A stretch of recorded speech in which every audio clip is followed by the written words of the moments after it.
किसी भी कार्य का जब हम शुभारंभ करते हैं या शुरुआत करते हैं तो हम गणेश जी की पूजा क्यों करते हैं, और साथ ही गणेश जी के सर में केवल हाथी का सिर क्यों लगाया गया है, बाकी और किसी का क्यों नहीं। बेसिकली गणेश जी को मन का देवता कहा जाता है। मन का क्यों कहा जाता है?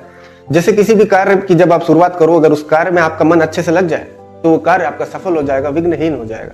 लेकिन अगर उस कार्य में आपका मन ना लगे तो उस कार्य में विघ्न आएंगे, कठिनाइयां आएंगी। क्यों? क्योंकि आपका मन उसमें लग नहीं रहा। इसलिए गणेश जी को विघ्नहर्ता कहा जाता है। और गणेश जी के सर में हाथी का सिर क्यों लगाया गया? क्योंकि गणेश जी को, मैं आपको पहले बताया, गणेश जी मन के देवता है। वैसे ही जैसे हाथी मतवाला होता है वैसे मन भी मतवाला होता है।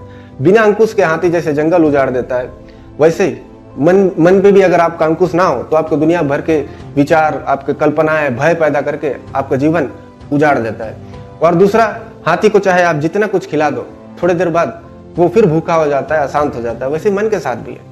अगर आप मन को चाहे जितना भूख दे दो, रुपया दे दो, पैसा दे दो, खान पान दे दो, थोड़ा देर तो वो शांत रहेगा, लेकिन उसके बाद उसकी मांग फिर से बढ़ने लगेगी कि मुझे और चाहिए, और चाहिए, इससे ये नहीं है। अब ये अगर अल्टोस है तो स्कॉर्पियो चाहिए, स्कॉर्पियो होता है मर्सिडीज चाहिए। तो मन कभी शांत नहीं होता। जैसे हाथी कभी तृप्त नहीं होता, वैसे मन भी कभी तृप्त नहीं होता। और इसीलिए कुबेर का जो अहंकार है उसको मिटाने के लिए शिव जी ने गणेश जी को भेजा था। क्यों? वो कुबेर कोई और नहीं, वो हम ही है, जिसे अहंकार है कि पैसे रुपये के बल से हम इस मन को तृप्त कर सकते हैं। वैसे कुबेर को भी इस अहंकार था कि मैं अपने धन रुपये के बल से मैं गणेश जी को तृप्त कर दूंगा, लेकिन वो तृप्त नहीं कर पाया। गणेश जी किससे तृप्त हुए? शिव जी के प्रसाद से। शिव जी का प्रसाद मतलब ध्यान, साधना। अगर मन को तृप्त करना है तो केवल ध्यान और साधना से होगा।